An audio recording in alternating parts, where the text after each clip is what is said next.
Hello, my name is Gary, and I was raised in the Western United States, so I'm a native English speaker. I hope that you will enjoy this YouTube channel. Thank you for joining us. The Tale of Henrietta Hen by Arthur Scott Bailey, 1877 to 1949. Chapter 17. A Sign of Rain. A commotion erupted in the henhouse. The rooster screamed so loudly that he woke every hen in the place. When they heard him shouting that a skunk had knocked him off his perch, panic spread through the flock, and they all began cackling wildly, except for Henrietta Hen.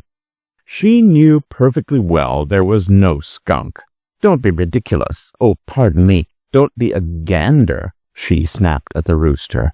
"It was me who bumped into you." The rooster quickly regained his composure.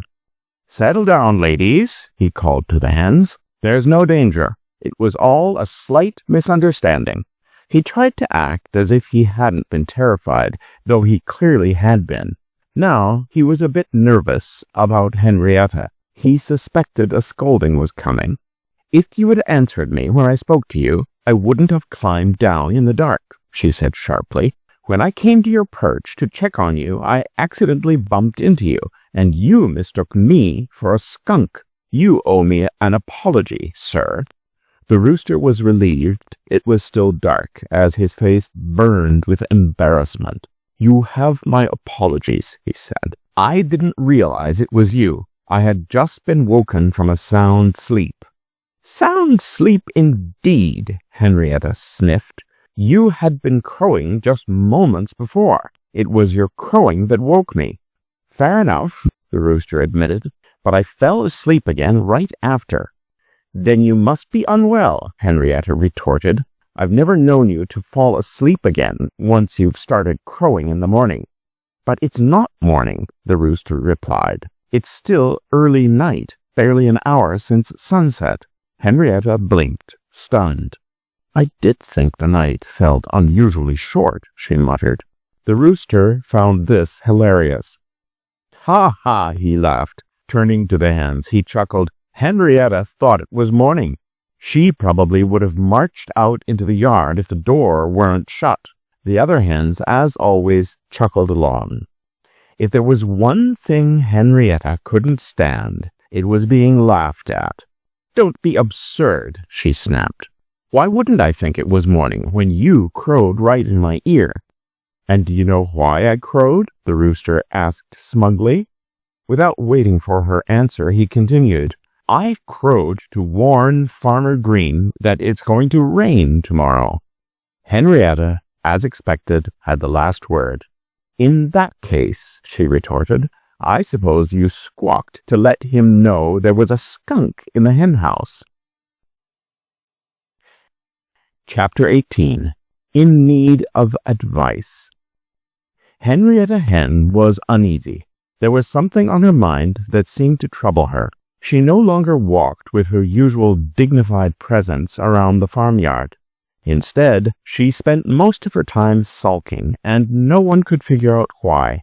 She didn't even want to talk, not even to brag about her beautiful speckled feathers, which was very unlike her. In the past, Henrietta relished every opportunity to strut and show off in front of everyone. Now she appeared to avoid attention altogether, seeking solitude instead. What was wrong? To be honest, even Henrietta herself didn't entirely understand.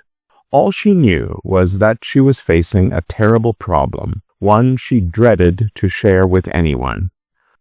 There was Whitey, the oldest hen on the farm, who was often sought out for advice.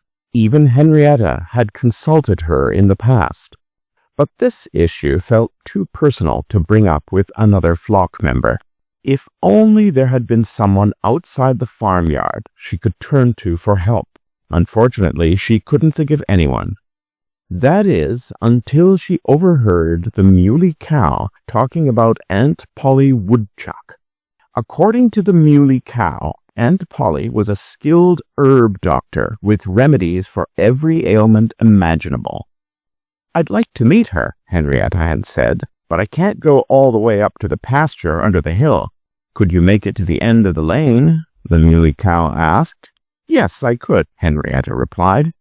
"Then I'll ask Aunt Polly to meet you by the bars tomorrow morning," the Muley Cow promised. Henrietta agreed. "I'll be there, unless it rains." The next morning, Henrietta followed the cows down the lane and waited by the bars. It wasn't long before Aunt Polly Woodchuck hobbled toward her.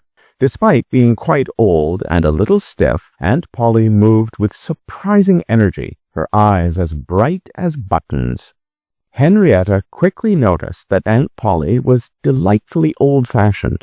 She carried a basket over her arm and leaned on a walking stick as she approached.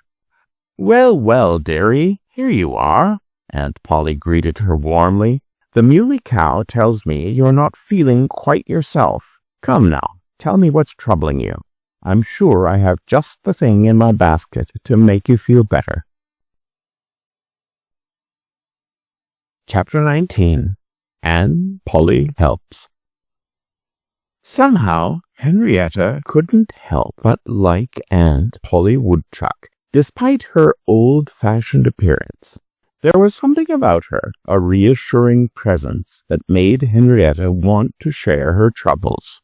"I'm not sure if you can help me," Henrietta began hesitantly, "but do you happen to have any feathers in your basket?" "Feathers? No, I don't carry feathers," Aunt Polly replied. "I use herbs in my remedies, although I've heard that burning a feather under someone's nose can work wonders. Maybe I should start keeping one in my basket."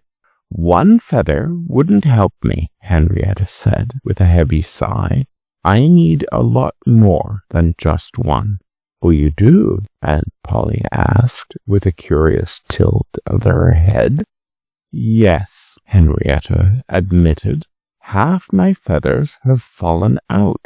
That's why I came to you. I'm losing my beauty, and fast." Henrietta's voice quivered as she confessed, "I doubt you can do anything for me.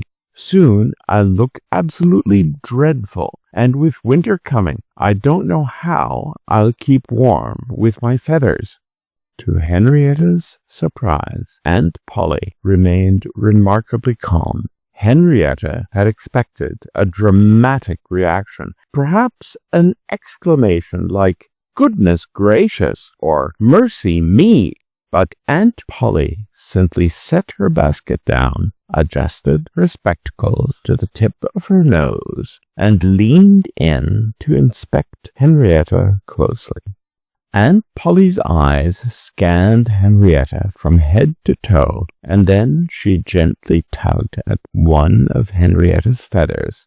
"Careful," Henrietta squawked. "If you're not gentle, you'll pull it out, and I can't afford to lose any more feathers." "Relax," Aunt Polly said with a reassuring smile. "There's nothing wrong with you. You're molten. Your old feathers are shedding to make way for new ones, a fresh coat for the winter. And I'm sure your new feathers will be even more stunning than the old ones." Henrietta looked skeptical. "Molting this early in the fall? That doesn't sound right. I've never started molting so soon before. Are you sure you're not mistaken?" "Oh, I'm quite sure," Aunt Polly replied confidently. "Haven't you noticed how big the wheat grew this year? Or how thick the bark is on the young trees? And what about Frisky Squirrel gathering an enormous stash of nuts? Even the hornets build their nests high off the ground this summer. All these signs point to an early and cold winter. You're simply molting early to prepare for it." Henrietta stared at Aunt Polly, her beak slightly open in confusion. "I don't see what squirrels and hornets have to do with molting," she said, still bewildered. "Those are nature's signs," Aunt Polly explained patiently. "They never fail. You're shedding your feathers early, so you'll have a warm new coat just in time for winter." Henrietta began to feel a weight lift off her chest. For the first time in days, she smiled. "Thank you, Aunt Polly. You're a wonderful doctor. I can see why so many come to you for advice, especially when nothing's actually wrong with them." With that, Henrietta hurried back down the lane.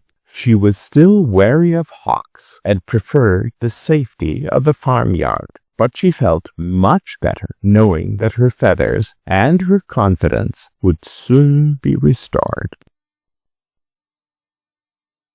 Chapter 20. A big commotion. There was a big commotion among Farmer Green's hens. They were all talking at once, clucking loudly about a startling piece of news. The buzz was all about Henrietta Hen. Wherever she went, her neighbors stretched their necks to stare, as if they hadn't seen her every day for as long as they could remember. Henrietta Hen loved the attention. She even went out of her way to move around more than usual so everyone could get a good look at her. If there was one thing Henrietta enjoyed, it was being the center of attention. And there was a good reason why Henrietta had suddenly become the talk of the coop. She was going to the county fair. Even more astonishing, she planned to take all her chicks with her. Everyone knew it was true because they had overheard Johnny Green and his father discussing it.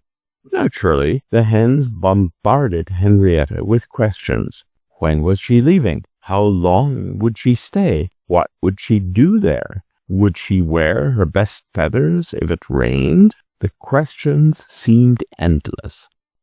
Unfortunately, Henrietta didn't have answers for most of them. She had never been to a fair and had no idea what to expect. All she could imagine was being placed in a pen, loaded onto a wagon, and bumped along the road to the fair, wherever that might be. Still, Henrietta wasn't about to let her neighbors know how clueless she was. She confidently announced that she would wait for the wagon, stay at the fair as long as it lasted, because she wouldn't want to miss a thing, and come home when the wagon brought her back. As for rain, she declared she would wear her best apron regardless, because surely the weather would be fair at a fair.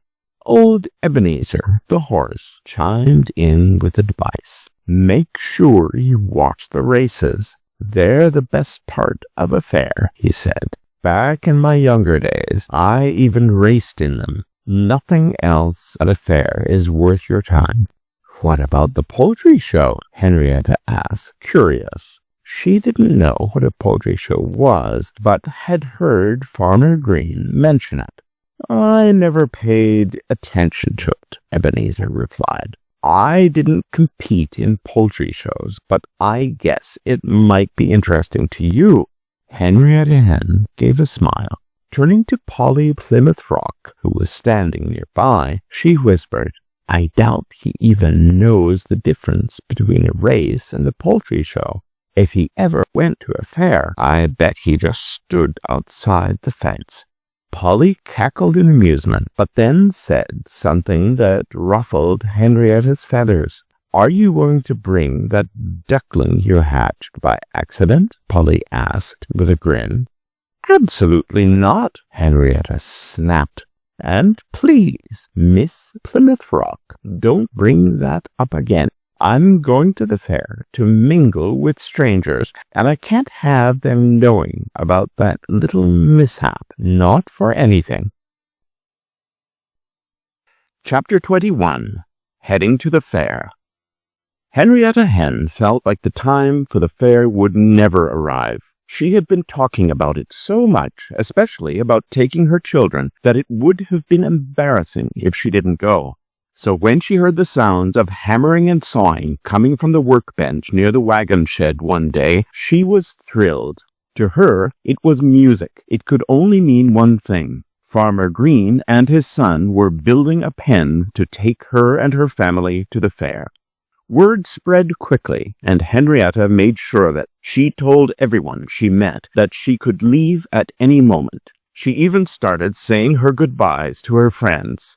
By the end of the day, Henrietta had said farewell to everyone at least a dozen times. And when she greeted her neighbors the next morning with another round of goodbyes, instead of her usual cheerful "good morning," they began to grow weary of her excitement. "Aren't you gone yet?" they asked. "Not yet, but any moment now," Henrietta replied eagerly. She was so excited she couldn't even eat breakfast.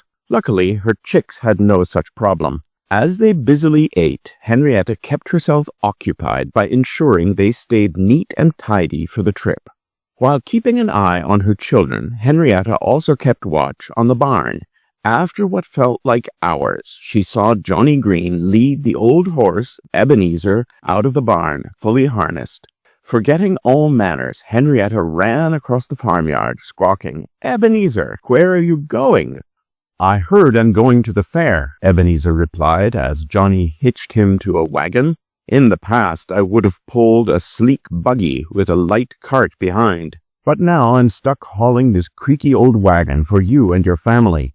Henrietta didn't wait to hear more. She rushed back to gather her chicks and say her goodbyes yet again. Amid a flurry of clucking and squawking, Johnny and his father carefully placed Henrietta and her brood into the pen and loaded it onto the wagon. "We're ready," Henrietta called to Ebenezer. The old horse didn't bother turning his head. He didn't need to, since he wasn't wearing blinders. Instead, he let out a grunt of disapproval. He knew the fairgrounds were far away, and the hilly road wouldn't make things any easier. "She thinks this is all fun and games," Ebenezer muttered to Spot, the farm dog, who was hanging around. "She's lucky she doesn't have to walk all those miles." "Well, I'm planning to walk," Spot said. "They didn't invite me, but I'll follow under the wagon where no one can see me." The wagon started down the road, clattering noisily. Henrietta squawked in her loudest voice, but no one paid attention. Beneath the wagon, Scott grinned to himself. "She just realized she forgot to wear her best apron," he chuckled. Chapter 22. Almost Homesick. Henrietta Hen had never seen so many hens, roosters, and chicks in her life. Everywhere she looked at the fair, there were birds of every kind. Farmer Green and his son Johnny had placed her pen in the bustling poultry hall. To Henrietta's surprise, none of the other birds paid much attention to her and her chicks at first. She quickly decided there was only one explanation for this oversight. She'd have to make her presence known amid all the noise, or no one would even realize she had arrived. Fortunately, Henrietta had a strong voice. She put it to good use, clucking loudly until a large hen in the pen next to hers gave her a bold glance. "What are you here for?" the hen asked bluntly.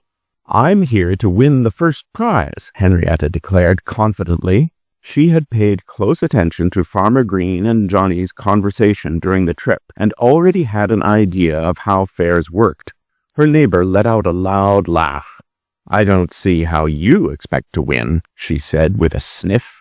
"I'm taking home the first prize this year. There's no family as fine as mine." She gestured proudly to her chicks. "You'd be lucky to get second place. Honestly, third is probably the best you can hope for." For once, Henrietta Hen didn't know how to respond. "Have you ever been to a fair before?" her neighbor pressed. Henrietta admitted, somewhat faintly, that she hadn't. "That's what I thought," the other hen said smugly. "I won second prize last year. Would have been first if the judges had known what they were doing." Henrietta's confidence began to waver. She had imagined a much warmer welcome at the fair, other hens marveling at her beautiful speckles and exclaiming over her fine family of chicks. Instead, no one seemed to care except for the snooty hen next door, who hadn't said anything kind at all. "Oh dear," Henrietta sighed. "I wish I'd never left home." "What was that?" her neighbor demanded. "You're not homesick, are you?" "No," Henrietta stammered, "but I really thought I'd win first prize. I don't know how I'll face my friends if I come home without it." "Well, not everyone can win," the other hen replied. She gave Henrietta a long, appraising look, making her squirm uncomfortably. Finally, she asked, "Where are you from, anyway?" "Farmer Green's place, in Pleasant Valley," Henrietta replied. Her neighbor shook her head dismissively. "Never heard of Pleasant Valley, or Farmer Green, for that matter. Sounds like small potatoes to me." Henrietta was stunned. She'd assumed everyone knew about Pleasant Valley, and Farmer Green, too. And what did small potatoes even mean, she had to ask. "It means Farmer Green isn't important," the other hen explained. That comment nearly made Henrietta lose her composure. "Farmer Green is a fine man," she said sharply, "and for your information, I wouldn't live anywhere but his farm." Chapter 23. Getting Acquainted. Disliking the neighbor on her right at the fair, Henrietta Hen shuffled toward the wire netting on the opposite side of her pen. She peered through it and took a closer look at the hen just beyond, confined to a pen of her own. This neighboring hen was sleek and polished, giving Henrietta a slight nod. "We might as well chat," the hen remarked. "After all, we're stuck next to each other for the whole week." "A week?" Henrietta groaned. "Am I really going to be cooped up here that long?" "Yes," said neighbor number 2, "and I don't blame you for feeling that way. A week is long for everyone here, except me." Henrietta blinked, confused. "I'm going to win first prize with my chicks," the sleek hen announced proudly. "That's worth the wait, don't you think?" "I don't see how you could win first prize," Henrietta shot back. "Why not?" demanded the neighbor, pressing against the netting as if she'd peck Henrietta if she could. "Because," Henrietta said matter-of-factly, "the hen on my other side said she's going to win it." "Who said that?" "She did," Henrietta replied. The sleek hen threw back her head and let out a loud cackle. "Ha! That's hilarious. She doesn't stand a chance, any more than you do." Henrietta frowned. No matter who might win the first prize, one thing was clear. It definitely wouldn't be her. Both her neighbors had made that painfully obvious. She would have felt unhappy if it weren't for the loud commotion all around. Before long, her neighbors, both number 1 and number 2, were loudly arguing with the hens on their other sides. It seemed like every hen at the fair had left their manners at home, if they had any to begin with. "Goodness," Henrietta muttered to herself, "if there's a prize, it's probably for the loudest squawker." Soon, throngs of men, women, and children filled the poultry hall. They stopped by the pens, observing the hens and making comments that ranged from admiring to critical. Henrietta grew uneasy as people paused to look at her. After hearing her neighbor's opinions, she doubted anyone would have a kind word to say. She quickly discovered she was right, sort of. Some people said she was too small. Others said she was too big. A few remarked that her legs were too short, while others claimed they were too long. With every comment, Henrietta's confidence sank. Once proud of her speckled beauty, she now felt thoroughly inadequate. The only thing that saved her from despair was one compliment everyone agreed on. She had lovely chicks. Chapter 24. Winning First Prize. Henrietta Hen was waiting as patiently as she could for the fair to end. She tried her best to block out the boasts of the hens on either side of her, both confidently declaring they'd win first prize. After hearing so many unpleasant remarks about herself, Henrietta had no hope of winning anything, let alone the top prize. "At least we're going home tonight," she muttered to herself, "and I'll never, ever come to another fair. Next time I'll hide up in the hayloft where no one can find me." While she grumbled under her breath, a group of men approached her pen. Henrietta quickly squatted down in the furthest corner, hoping they wouldn't say anything unkind. She didn't even glance at them. Soon they left, and she breathed a sigh of relief. Then she noticed something blue hanging from the front of her pen. Suddenly, there was even more noise and commotion all around her. "What's going on?" she cried. Neighbor number 1, the hen on her right, shot her a nasty look. "Those ridiculous judges," she snapped. "They've made a huge mistake. They gave you and your chicks first prize when it should have gone to me and mine." "Absolutely not," shouted neighbor number 2 on her left. "That prize was clearly meant for me and my children." "Who got second and third?" a noisy hen squawked from across the aisle. "There at the other end of the hall," someone screamed back. "It's outrageous. It's unfair. We've been cheated," Henrietta's neighbors shouted. But no one seemed to care about their complaints. Henrietta, for her part, wasn't sure what to do. When she'd left home, she had imagined strutting proudly in her pen, showing off her feathers and looking her absolute best. But now she felt no desire to act grand. She remembered hearing the saying, "Fine feathers don't make fine birds," and it finally made sense to her. Fancy looks, a proud attitude, and boasting didn't mean much after all. So Henrietta stayed calm, pretending nothing unusual had happened. She told her chicks they'd be going home that evening, and how happy she was to return to the farm, where life was simpler. Later, Johnny Green and his father came to load Henrietta and her family into the wagon. "Well," said the old horse Ebenezer, "did you enjoy the fair?" "I didn't get a chance to see much," Henrietta replied. "That's too bad," Ebenezer said. Then he asked, "What's that blue ribbon hanging from your pen?" "Oh, that?" Henrietta said, trying to sound casual. "It means my chicks won first prize." "She helped win it too," barked Spot, the old dog running alongside the wagon. "Our little speckled hen was the best hen at the fair." "That's nonsense," Henrietta clucked. But deep down, she couldn't help feeling a bit proud.